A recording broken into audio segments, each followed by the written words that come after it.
playing with their cat.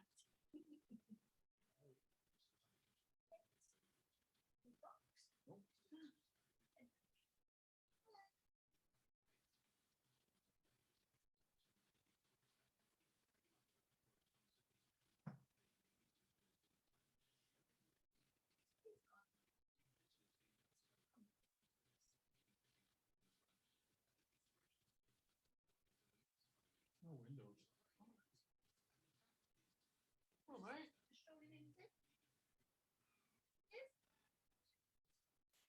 Oh, you rang.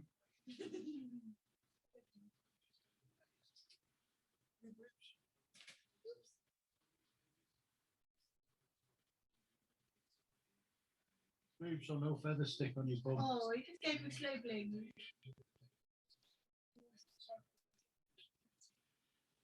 Freaks me out. What?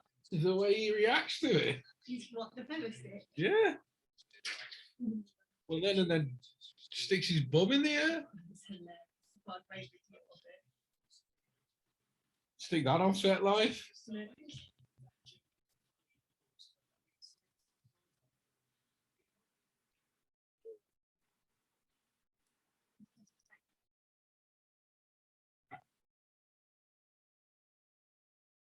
That's when he starts and he's just sticking his bum up.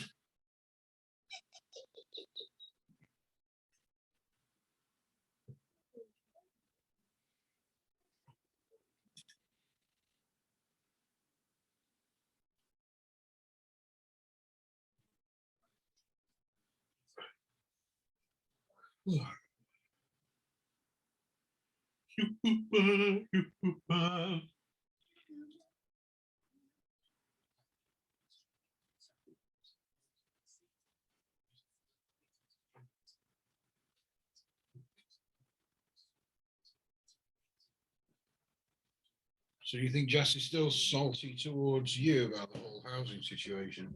I don't. I think she's just salty in general about it. She's just salty about life. I mean, I don't think it was. It doesn't help that there's people who are going, you know, oh, the contract's wrong, you should stay, and then they can't, and then appeal it, or all that kind of stuff.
What's easy to do?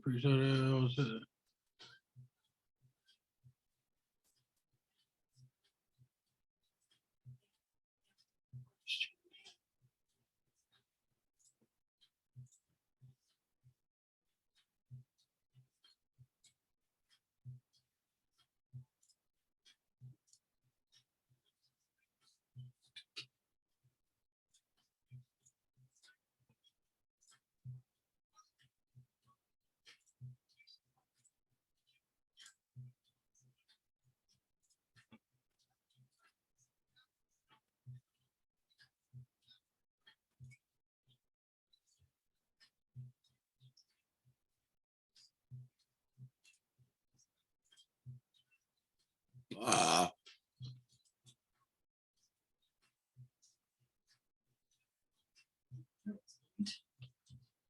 Hey, He looks worried. I'm fucking worried. I'm really not very well, babe.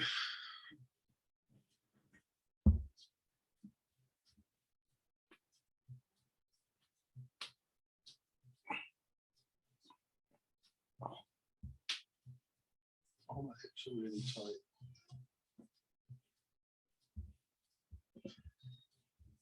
Too much time sat down.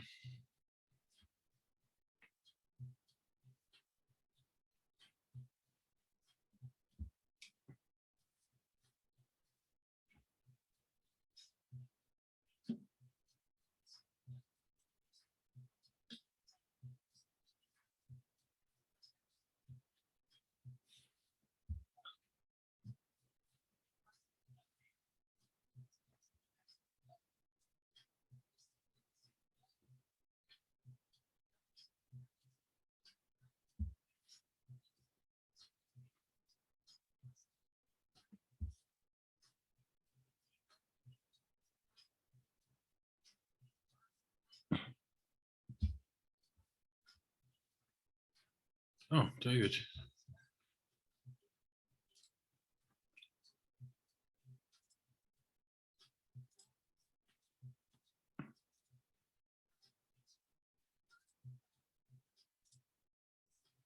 Hi, David. How are you doing? Good, good. Well, you are host. I didn't see anyone else in the waiting room, actually, so I think it's just yourself at the moment, unless they've just come in. Okay, no worries. I'll leave you with it. Have a good session.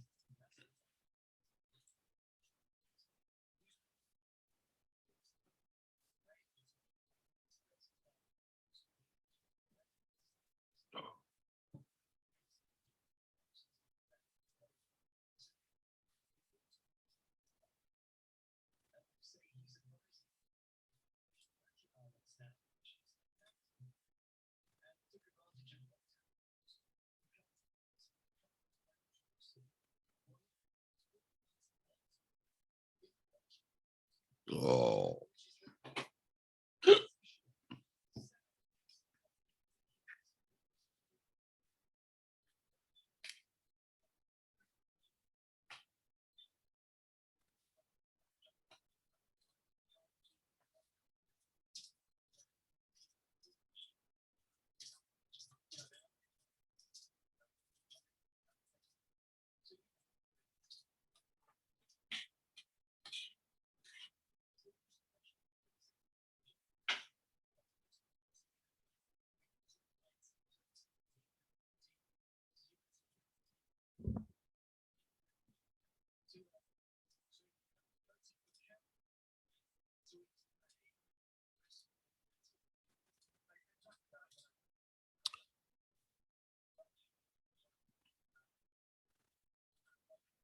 Thanks, Mel.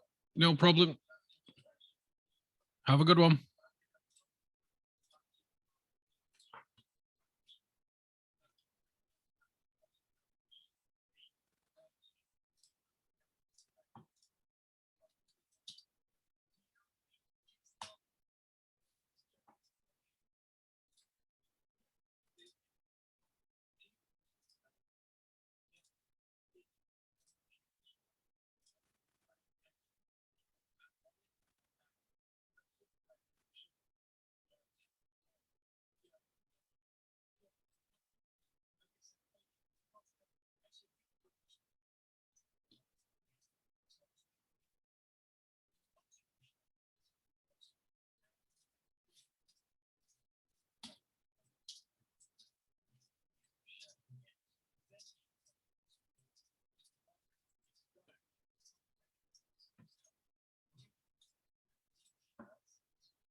Thanks, Anna. Nearly there.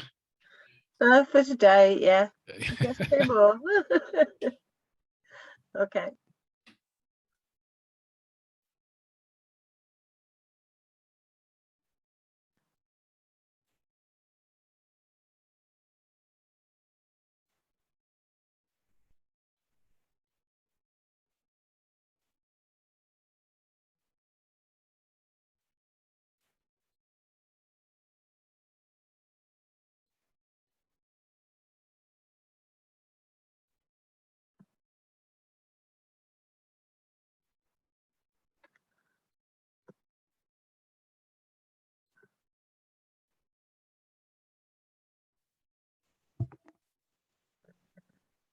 Hello. Hi, Daniel. My button wasn't working very well then when I was trying to get you unmuted. Yeah. So how I are can you? do I can do the presentation even in silence, like no problem. It will be like, Yeah, I'm fine. How are you? Fine, yes, fine. That's a nice background. Like that one. Yeah. How is the conference going so far? It seems to be okay. Yes. I mean, there's a lot of sessions and a lot of people giving presentations and a lot of people attending them. So, yeah, that's Oh, cool. and Yeah. are there some people actually joining the presentations? No, I mean, like in the past years, I guess the attendance for the workload sessions was quite low. So I know. Yeah, that's because historically GSE, the membership has always come from the system programmer side of the shop, and the DBAs originally when Aha. and share was set up, they were more on the important side of the I see. I see. MBS shop. Yeah, operations were, they didn't necessarily know that there was any such thing, or that they even had membership. So we're trying to address that. We do get more people now than we used to get, but it also depends on what other session is Yeah, on at the same time. You could be unlucky and a really popular speaker is on and you get like one person showing up. But yeah, no, we've been getting in a the lot of in well, the in the worst case scenario, it's recorded, right? yeah, So exactly. I mean, maybe that's really, someone will watch it one day. Who knows? yeah, yeah, yeah. Only GSC members can get at the recorded sessions. But if you put your slides up on the website, if you've uploaded the slides, Yes, I did. I did. yeah, then people can always download those and have a look, even if they don't have the recording. Yeah. This session follows the lunch and learn session, which is still ongoing. So I don't know. People are usually a couple of minutes late or so, like the 9 o'clock one in the morning, the first one. People tend to show up a few minutes late. So Yeah, no problem. We can wait. My presentation is also not for like the whole hour. I guess I'm excellent. like Yeah, about yeah. 35, 40 minutes, maybe Okay, 45, that's somewhere great. there. Yeah, yeah, yeah. So we have some buffer. So no Yeah. worries. And how is it like with the opening slide? Should I start with like introducing myself, or is it No, usually handled? I'll start by introducing the session. I'll Mm-hmm. introduce you. I'll remind people about feedback. I will explain that people are muted, so they need to put any questions in the chat. And then I'll talk about the charities, which should be your second slide, I think. And then I'll hand over to you. You can do what you like. Okay, perfect. You are then in charge. And for the questions, if anybody puts a question in the chat, can you see the chat when you've got the presentation up? Do you know? When I will have the presentation up, I will probably won't, but I will also, I would prefer to take the questions at the end of the presentation so we can Okay, eventually then get back to the slides. I will explain that. Yeah. Okay. So that's the prep, apart from you actually putting up your slide and making sure that all the technical side of everything is working fine. Yeah, so let's give it a try now. Ooh, what did I do? I don't know. You're still here. I can still see you. No worries, no worries. Share, okay. And if we will go like this, then you should be seeing it fine, right? I am seeing it fine. Yeah, okay. And if we will move, yeah, it looks like working. Okay, good. And you have no embedded videos or whatever. No. Okay. There is nothing. I was considering something, but then I like decided not to. You know, I have originally like inherited this session from our PM, who was like due to the reorganization shift to the different value stream. Yeah, so I'm actually here as a, let's say, guest. Well, that's fine. I'll have anybody as guests. But you've been here before, haven't you? So, you know. Yes, last year. Yeah. And then next year, of course, we're hoping to get back to having on-site sessions. So Yeah, that that would be great. I have actually like skipped a lot of submissions to conferences because of like the virtual format. yeah. You know, honestly, I believe like not many people are paying that much attention in like, you know, when the session is virtual. That, you know, Well, you see, you should have been at the lunch and learn session today, which yeah, was all was it good? about energizing your presentations. 5 tips for Ooh. keeping people Yeah, awake. like this. Yeah, that's true. But you know, I still have a feeling that, you know, when you don't see the faces of the people, they are more like hesitant to like react or do something. And also, you know, you usually connect to the virtual conference, you will have it like on one of your monitors as the background, you know, noise during your work, and you will Yeah. be always like multitasking and so on. So Yeah, it's like it is a disease of this remote working, isn't it? That you have multiple things going on at the same time because you can. because you can, exactly. Yeah. So what you have to do is make yourself not the background, but the foreground. Yeah, but you know, the face-to-face everything is different, I guess. So Yeah. hope we will get to this old norm again. Yeah, definitely. I think things are going to be an alternate normal. They're not going to, you know, whatever normal was. I've always worked from home, so Yeah, you know, this is like one thing doing it voluntarily, yeah, but then yeah, it's like the second thing that you are kind of, you know, restricted to travel around and, you know, meet with larger groups of people, and all of this like road shows and everything is moved to the virtual world. yeah. So you don't get to really see the people and talk with them. It's, you know, it's also like hard to have the beers online and stuff. It doesn't work that well. Of course. Yeah, Yeah, that so it really does miss out on that human touch. human touch, yes. So some important elements of this networking is really gone with Yeah, this yeah. remote thing. Yeah, and also, you know, Broadcom is not a big fan of the remote working, I would say, in general, like the culture of the company. So we are really like enforcing people to meet in the offices and so on. Uh-huh. I guess that can that might be good or that might be bad. Given It depends. It depends. Actually, like a lot of people hate now returning back to the office. That, you know, they yeah, were used to like work from home, and they realize that they don't have to like commute 2 hours a day yeah, or something, so they can yeah, save a lot of time and, you know, spend more time with the family and so on. yeah. Yeah, but I still. I spend way more than my contracted working hours working. Yeah, that's another thing. That's another thing.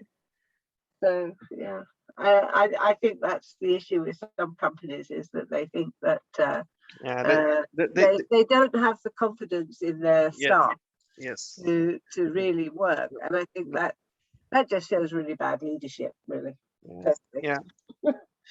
Uh, I will just silently agree. but there are like some, I would say, benefits of the actual like live collaboration.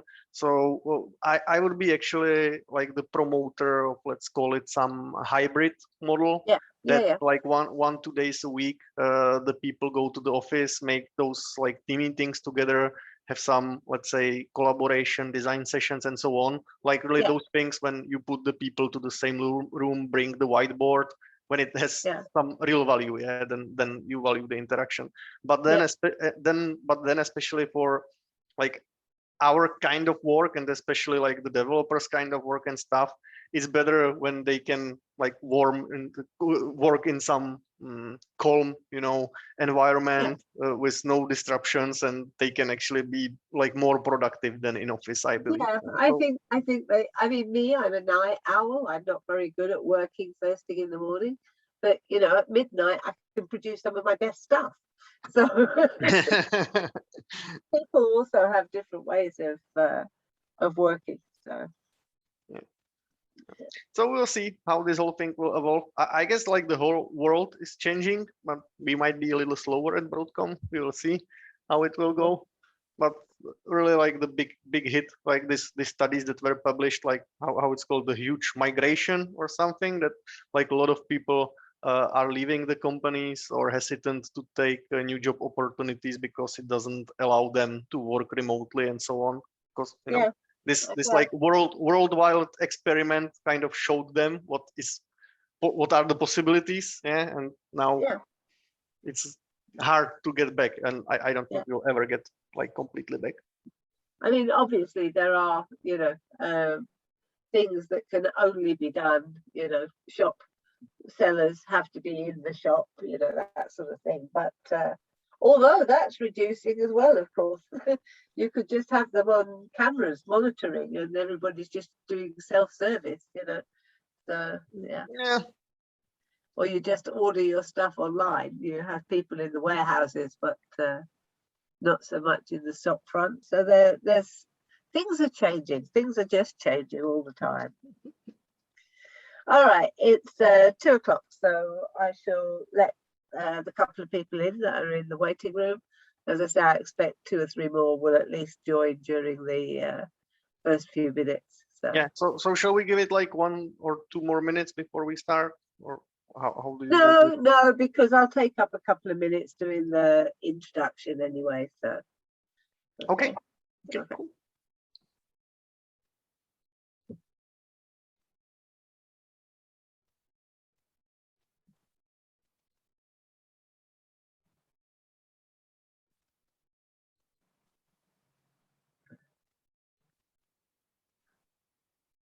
Okay, so good afternoon.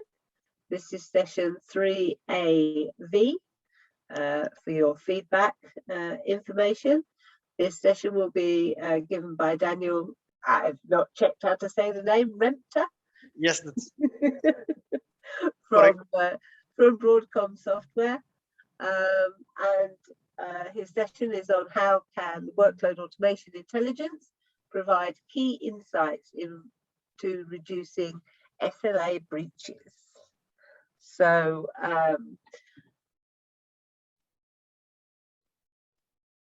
we are supporting 2 charities this year, the Royal National Institute for Lifeboats and the Guide Dogs for the Blind. And I would hope that you will give generously in appreciation of the sessions that are being provided to you, and to thank the speakers for their times and effort in doing this. And of course, for every £1 you donate, you will receive a receipt that will allow you to get a raffle ticket. So for that, I wish you good luck. You're all on mute. If you have any questions during the presentation, if you could put them into the chat, and Daniel will respond to those at the end. Okay, so Daniel, over to you. Okay, thank you very much, Anna. So hello again, I'm Daniel. I'm product owner for the ESP workload automation product at Broadcom. And as said, today I will tell you something about the SLAs, the insights, and how you can actually make sure that those SLAs will be always met. Okay, so let's jump straight to that. Yeah, so first of all, the world of automation is becoming increasingly complex. So organizations are typically operating multiple instances of automation solutions, various automation products, and even like products from multiple vendors across multiple platforms. The mainframe in that is integral and offers limited visibility. Yet, it is often the engine that is driving the critical processing, not limited to the private clouds, public clouds, containerized applications, external vendor feeds, and so on. And it is easy to lose sight of the forest through the trees. The workload dependencies are often deeply buried, making their presence known only when there is a business impact. And we can't forget that ultimately what we are striving to do in the workload automation is to deliver a service. Whether you have external customers or internal stakeholders, ultimately the goal is to automate process to deliver them in a timely fashion to interested parties. So always meet your SLAs reliably, continuously, and flawlessly. Your users, internal or external customers, are expecting to have the services supporting their needs delivered constantly at a certain level. This commitment or promise, if you will, to these deliverables is represented by your service level agreement that may be formalized or even not. SLAs are typically accompanied by some form of service level objectives, which are represented by various metrics and help you keep those promises incorporated in SLAs. Currently, it is more important than ever that your organization understands and maintains service level agreements and service level objectives. And there is no doubt that your IT staff is putting all into managing your SLAs and SLOs with an intention to avoid the negative impacts by not meeting these SLAs and SLOs. This can be reputational damage, monetary loss, regulatory fines, or in the worst case scenarios, even losing your customers. But the fact of matter is that you can only go so far with human effort and human analysis. To avoid the delays and downtime, you need to deploy a service level management approach that spans across your hybrid IT environment and end-to-end business services. How easy is to actually deliver a consistent level of service?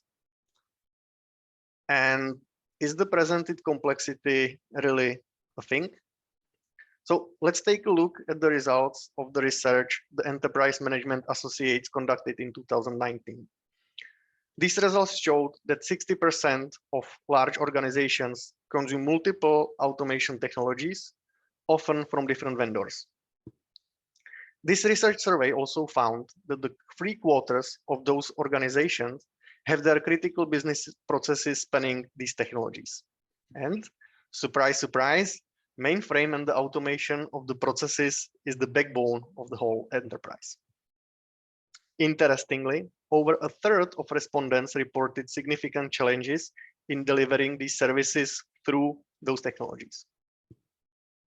So why they are actually like keeping them, and why these issues can be easily mitigated? Because the changing, merging, or migrating of these tools has been deemed too high risk for the business. They run, they are efficient, and they keep the lights on for the enterprise.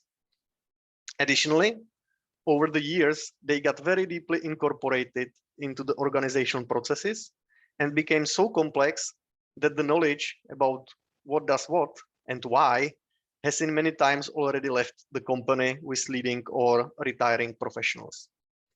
So it is very hard to find people with enough knowledge and brave enough to change these working solutions. Therefore, the status quo is maintained, which means companies are ending up expanding a lot of resources on trying to mitigate the risks that this situation creates, just to keep the things running. So what can be changed and how you can better support the risk mitigation at lower costs while sticking to this status quo? Let's take a look at some pains and possible solutions that could bring the wanted results. One of the pains of complex multi-instance, multi-solution, multi-platform, and multi-vendor environments is the lack of visibility. It's very challenging to get the whole picture about what is happening under the hood to support the various business processes. These processes don't care if there are multiple solutions involved. They just have to be finished, right? Your end-to-end business service takes hundreds of different paths across products, applications, maybe vendors, systems, and platforms.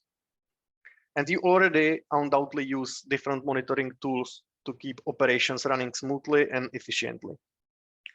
Unfortunately, these tools typically do not give you a visibility across the processes or workload automation engines, by which they are increasing the risk of an SLA breach. You can actually gain a huge advantage by employing an IT service management approach that provides holistic visibility through a single pane of glass. Such transparency is essential to achieve the visualization, adaptability, and intelligence necessary to successfully manage complex end-to-end business services. For example, suppose you have a payroll job that is running slowly. The workload touches dozens of systems and crosses platforms that run on the mainframe, cloud, Windows, and Linux. Consequently, none of your product or platform-specific monitoring tools can find the problem area. If your end-to-end view of your hybrid IT environment is through a single pane of glass, you can readily pinpoint that one process that is consuming the larger amount of CPU and is threatening to delay the payroll. Without a doubt, the holy grail of service level management is predicting the problems so that the SLA breach never happens. For instance, if you have a business process running at night, you want to be alerted that you are in jeopardy of missing an SLO without enough time to take action, and remediate the issue. But getting oriented in what is happening in the environment and evaluating the potential impact, forecasting that the service will not be delivered on time is very challenging, especially for novice staff. Again, now, or what will you do? You will rely on the tools, right? And such predictions could be made possible through advanced analytics that can mine your data patterns and insights in near real time using machine learning algorithms that adapts as an environment shifts. Analytics that can generate meaningful and actionable insights by filtering out irrelevant data and deciphering normal versus abnormal behaviors. And tools that diagnose root causes and possible causation factors to reduce the problem recovery times. With these advanced analytics in place, even your novice IT operations staff can triage the issues to prevent business impacts, by which they are freeing up your experts to focus on higher priority initiatives and give you the confidence that the service you are delivering are constant, reliable, and always supporting the business needs. In the ideal world, every problem could be predicted and addressed proactively as the environments are considered stable and no surprises are expected. In the real world, the dynamics is different. You for sure can expect bottlenecks to arise periodically since your hybrid IT environment is constantly undergoing some changes due to internal and external factors on which you actually have literally no influence. You simply have to deal with it. And when a bottleneck occurs, you want the ability to quickly shine a light on what happened and why it happened why it happened by using rigorous root cause analysis. A root cause analysis takes into consideration both current performance across your hybrid IT environment and also historical patterns to provide valuable insights for remediation and optimization. By having the historical patterns in hand, you could discover the hidden patterns and avoid the potential future headaches. For example, a historical analysis might show that during a retailer's Black Friday promotion, 4 specific workload processes overloaded and slowed to a crawl, costing the business in terms of both revenue and reputation.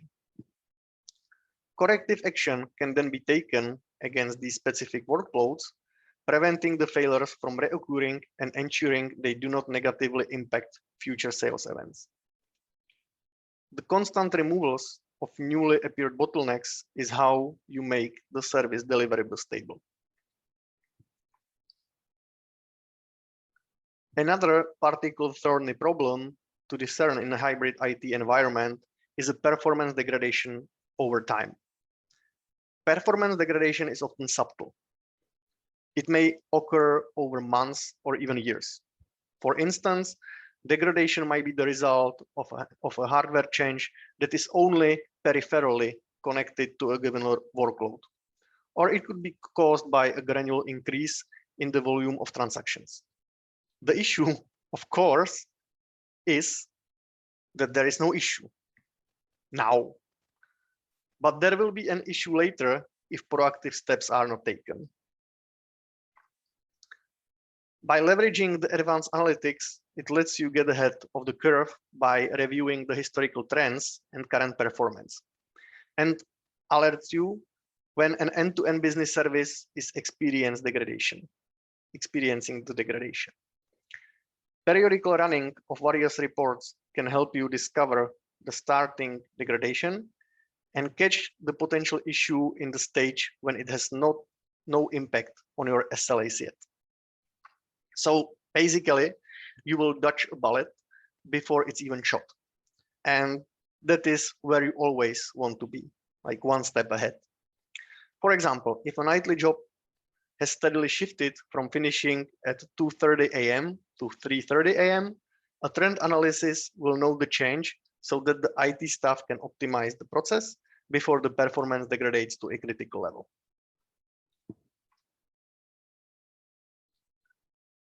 Traditionally, business users have been excluded from knowing how and where their business service processes are running.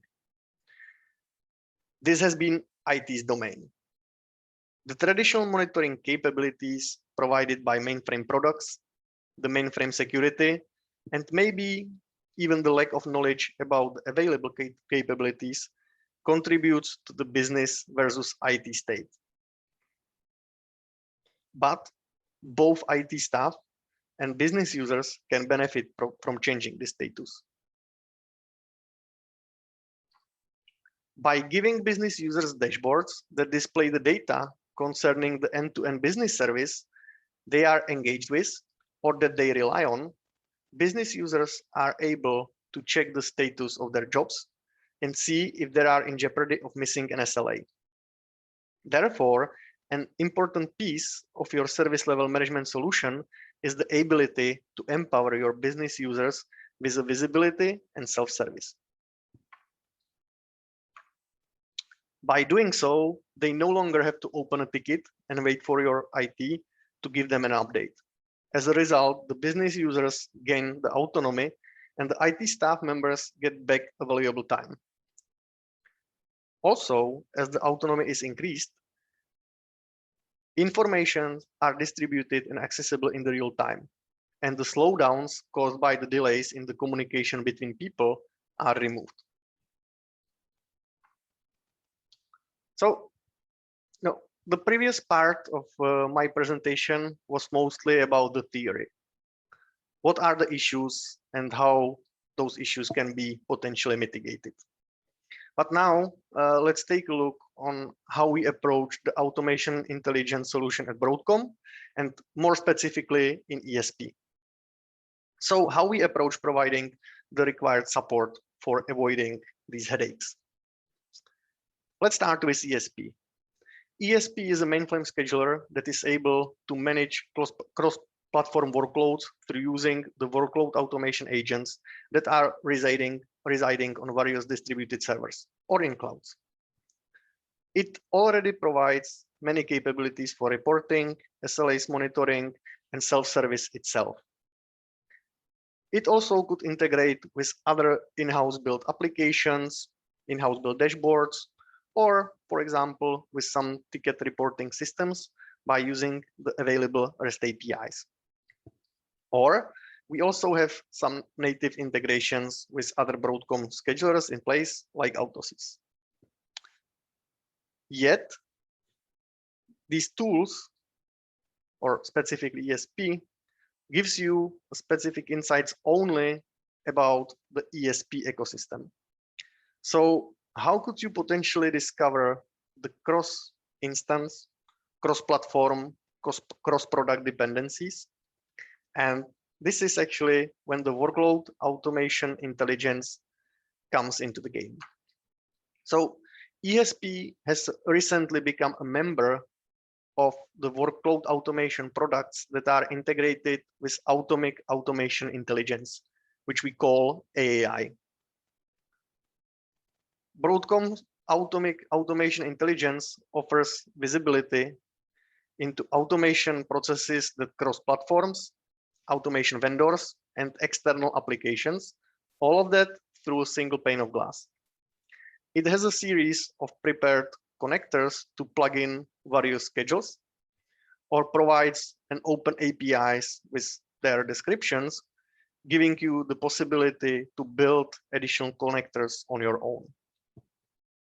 So across automation engines, from mainframe to distributed, from Broadcom, IBM, Tidal, and even BMC, as well as any custom automation solutions you might have, Atomic Automation Intelligence helps to resolve the challenge of delivering the SLAs. But when we are talking about the workload automation intelligence and Atomic Automation Intelligence, what is the actual difference, right? So the workload automation intelligence is the new offering which we are providing and it contains a bundle of SKUs that includes ESP workload automation core engine with its own inbuilt capabilities for SLAs monitoring and notifications. Then the ESP related interfaces, ESP workstation Windows 3 client that allows you to create customized views, monitor and direct your workloads, as well as supports for creation of the definition of your job streams. It also contains a lightweight web UI that provides some basic monitorings and control capabilities, and it's more oriented towards the business users. And then the REST server that opens new possibilities for the integrations with other in-house built applications, or not in-house built, but other applications you might have in your environments. Although this bundle is powerful itself, it provides more boxed view, and it lacks the holistic view on your whole system. In other words, you will only see as far as your ESP instance would. And again, this is where the AAI, the Atomic Automation Intelligence, comes into the game. So the AI actually provides additional layer that collects the data from multiple ESP instances, but also additional schedulers. and use them to provide end-to-end views on your business processes. AI is business focused and comes with inbuilt advanced analytics and reporting. Therefore, it brings new value to the scheduling ecosystems. The Workload Automation Intelligence bundle comes with Automation Intelligence included. So now let's take a look at Automation Intelligence as the key component of our Workload Automation Intelligence in more detail. Generally, AI gives a consistent best-of-breed solution for SLA management, giving you a single point of view. It allows you to define the SLAs agreed with the business and then discovers the dependencies that exist all across the environment, which helps you to deliver those SLAs. To do so, it leverages various capabilities, starting with end-to-end visualization of the processes, continuing with job streams, and all of that depicted in the context of various business areas. Having the data gathered and visualized in one place allows to discover dependencies in your environment, and it opens a door for sharing that information with various stakeholders who will be able to understand the technical information of workload in the context of their business. Much of the processing has moved to the event-based mode, no longer running at 7 p.m., but running when the business actually needs it. One of the complicating factors is forecasting that activity. So AI learns when these events typically happen and what impact those have to SLAs. Predictive analytics inbuilt in AI allows you to move to a proactive way of delivering SLA instead of reacting to the issues too late. Predicting well in advance of a breach gives time to resolve, but also having a real-time critical path to laser focus your efforts on things that will resolve the problem. And in general, the business services does not exist in vacuum. There are dependencies on other business services, dependencies on resources, machine resources or virtual resources, dependencies on data sets, and so on. To be able to deliver a better service, it is essential to be able to visualize the service as a whole, including all of its dependencies. Automation Intelligence gives this possibility to discover dependencies you may have been unaware of, including cross-platforms and cross-vendors dependencies. Using the data collected from the schedulers, AI calculates the critical path, the job stream independently of how it was marked in the scheduler. In general, Gantt charts provides you with a view on the various streams and highlights or discover and allows you or enable you to analyze the critical path. As the AI's data warehouse contains the snapshots of the historical runs, you can be viewing the changes in the critical path in time on the different days, as well as its impact on your defined SLAs. In other words, it gives you the tools to get more insights about what is happening with your workload in a given time frame. But since the beginning, we were talking about the business process, not your applications that are doing the actual automation. So how can you monitor the end-to-end business process if they span across multiple applications or instances or products? In order to deliver a service reliably, you need to understand what constitutes the business service. Where does it begin? Where does it end? What lines of business does a particular process affect? Who is the consumer of this service? As automation environments get increasingly complex, there is a proliferation of hundreds of thousands of jobs that are intermingled. These jobs are crossing various automation products, platforms, and applications. An important step is to group automation streams into categories which map to the business areas they serve. This allows to monitor, report, and analyze the business area as a whole. With the AI, you get this possibility to create logical groups that contains of various jobs and job stream you selected. You can include those that matters and filter out those that just creates a noise. Therefore, increase the overall readability. Another challenge are the jobs and applications names assigned by application developers and schedulers. Mainframe unfortunately comes with many limitations, so they are not the people to be blamed. However, if you want to have a meaningful views, you need to give the process meaningful business names. Grouping the processes in business areas, their renaming is an important first step towards bringing more clarity into your complex workloads.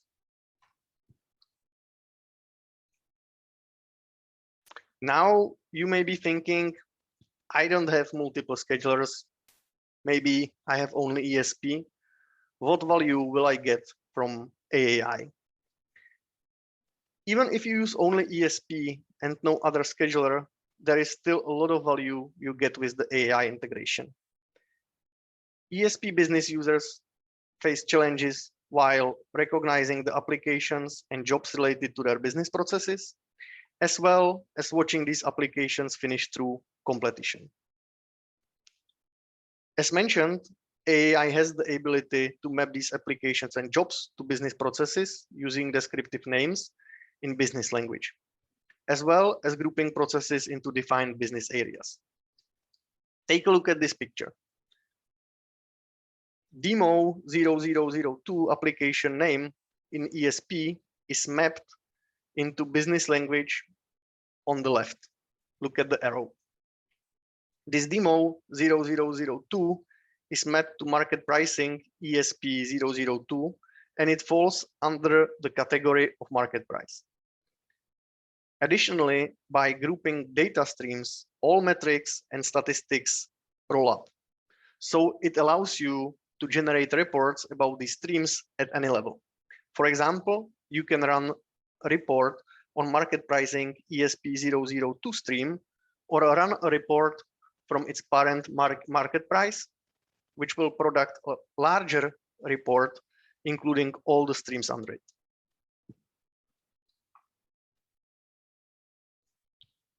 So once you have established your business area hierarchy and associated your critical applications with those business areas, the next step in delivering a reliable service is establishing success criteria for that business service.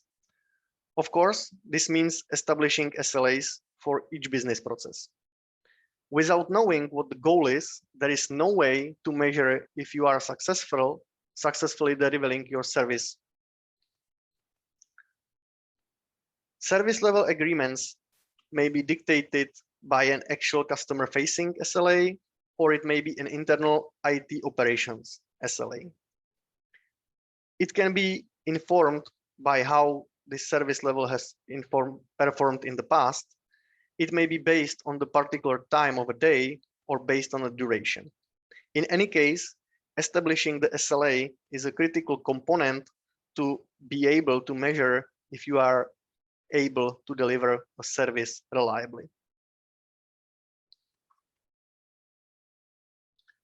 After you have the automation streams categorized, business areas mapped, and various SLAs defined, you are all set to monitor and predict by business area to see what is predicted to be early, on time, or late based on the given SLA. The predictions are being recalculated dynamically based on the actuals, giving you the insights to the current state and understanding what can be expected. The predictions are not based just on past runs, but internal algorithms and inbuilt logic considers various factors, like the day of the week, as the job doesn't take the same time to finish on Mondays as it usually does on Fridays. So the simple average wouldn't work. You can also leverage the historical data to predict and evaluate the proper times for maintenance and assess the impact of changes into your workloads. AI is using artificial intelligence and machine learning in its predictions, which means as the system learns, it gets better and better at predicting. Another benefit you gain with AI is the view on machine utilization. As AI consolidates data from multiple schedulers and their instances, it gives you a view about the overall load on the machine. Predicting which jobs will run on which machine in the near future can assist you with the load balancing,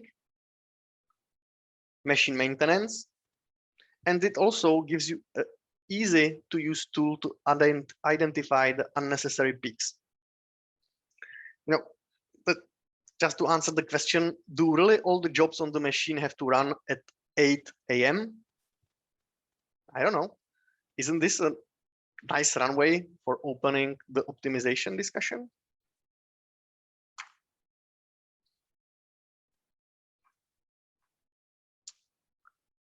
One of the key benefits of integrating with AI is the ability to recognize potential service level agreement breaches before they happen. So here is the AI monitoring live ESP application. The name of the application is called Demo 0002. As you can see in the upper left-hand corner, along with the name of the event that triggered the application in parentheses. This ESP job started at 10 a.m. and is predicted to complete at 4 p.m. Everything at the vertical line at about 12:30 p.m. represents what is running right now. And everything left of the line are the jobs that started and completed. The shaded part of the Gantt chart on the right of the vertical line are all the future jobs and their predictions.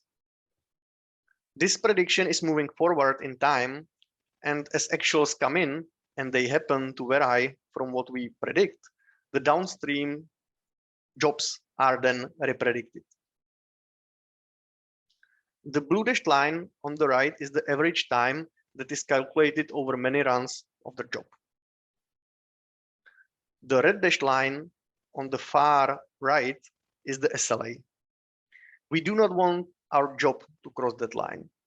As soon as there is any detection that you are in jeopardy of missing the SLA, even hours before the SLA, an alert will be sent. This allows you to be proactive in fixing the issue rather than reactive after you miss your SLA.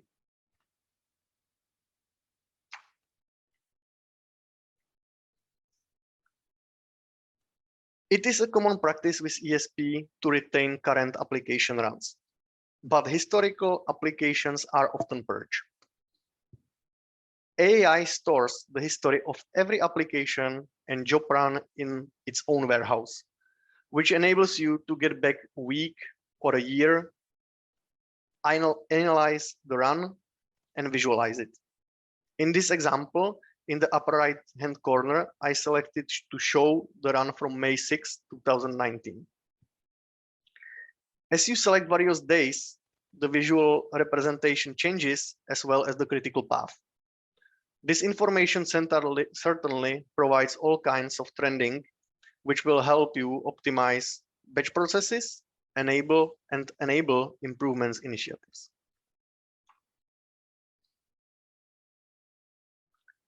As it was already mentioned, Automation Intelligence works also with historical data. The data from connected schedulers are stored in a data warehouse and processed independently of your schedulers. It means no additional slowdown or load. Not only the historical data provides a rich source for the analysis, process auditing, calculations, and predictions on how your SLAs are going to be met, but they also serve as a foundation for creation of various reports, either custom or inbuilt ones. Are you interested in the evolution of specific job in time, or do you want to understand how SLAs were being met and more?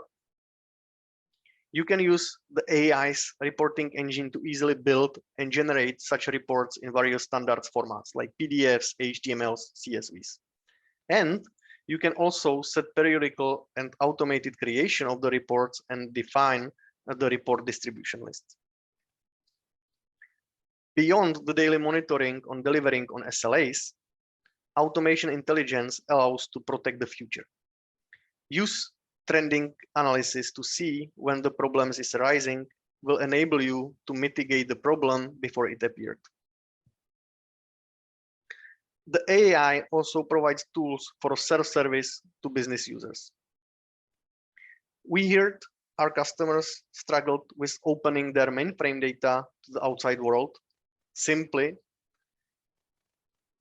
just having the mainframe credentials created to provide access to the data might be a long and surprisingly painful process, which you probably don't want to initiate for hundreds of cases.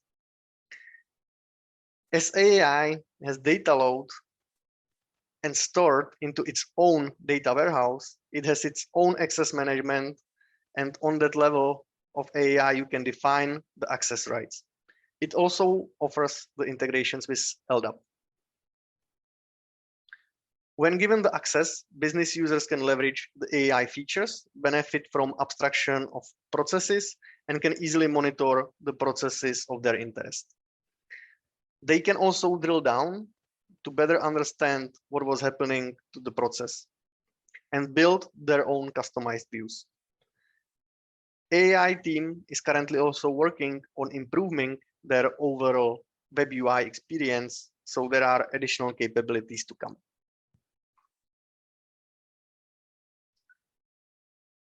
AI has built-in embedded analytics and reporting engine that allows you to create many types of reports, such as which jobs are or are not meeting their SLAs, a load report which shows delays, termination and failure reports, and critical path jobs and how they trend.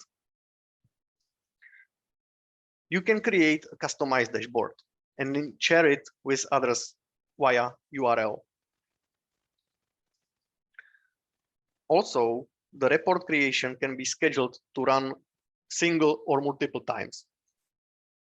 These reports can be sent via mails and to multiple recipients.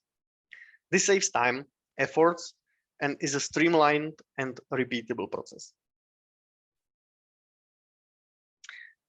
As one of the steps towards the service reliability, you have to be able to validate how it has performed historically.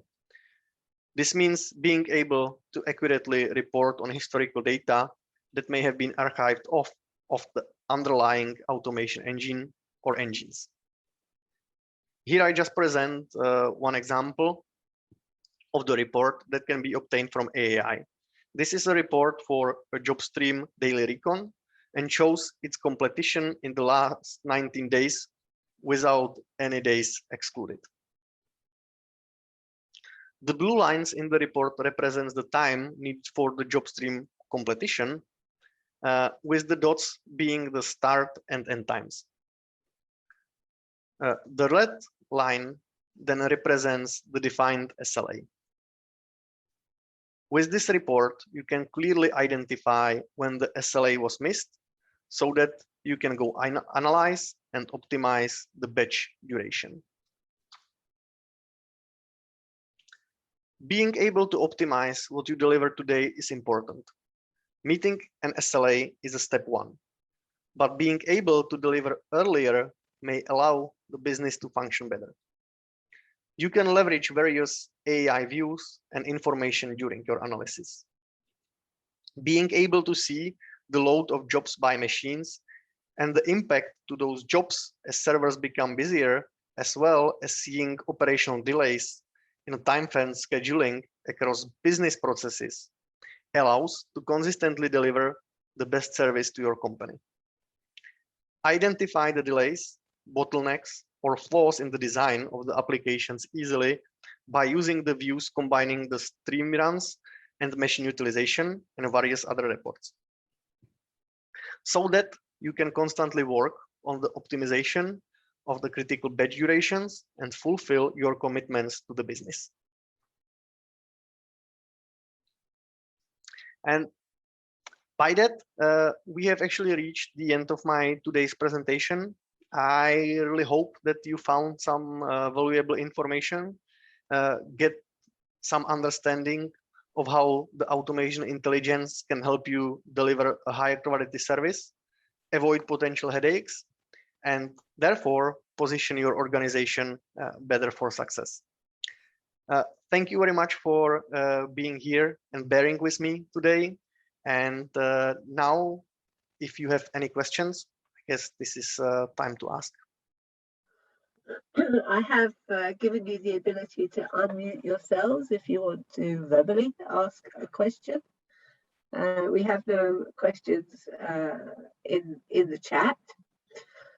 So let's give it just a couple of seconds if anyone wants to actually unmute themselves. Okay, so thank you, Daniel, for your presentation. I lead the applause. I've got to find out how to do that with an icon thingy, but that will have to be how it is today. The presentation has been uploaded to the website, so you can download it from there if you want to do that. The recorded sessions will be available to GSE members at some point in the future. It takes a little while for them all to be edited. Sorry, I forgot to check. Did you actually upload your slides to the website? You did. Excellent. Yes, I did. I suddenly thought I hadn't asked you that at the beginning. Okay, so if you like, you can show your appreciation as well for the session today by donating to the charities and also giving yourself entry to the raffle. And the session was 3AV for your feedback forms. And just to remind, the question about the length of the session, the perfect answer is 5, not 9. So please read the question carefully. And yeah, it doesn't look like we're going to get any questions. So again, thank you very much, Daniel. And I hope everybody enjoys the rest of the conference. Thank you. Thank you all for joining. Bye. Bye-bye.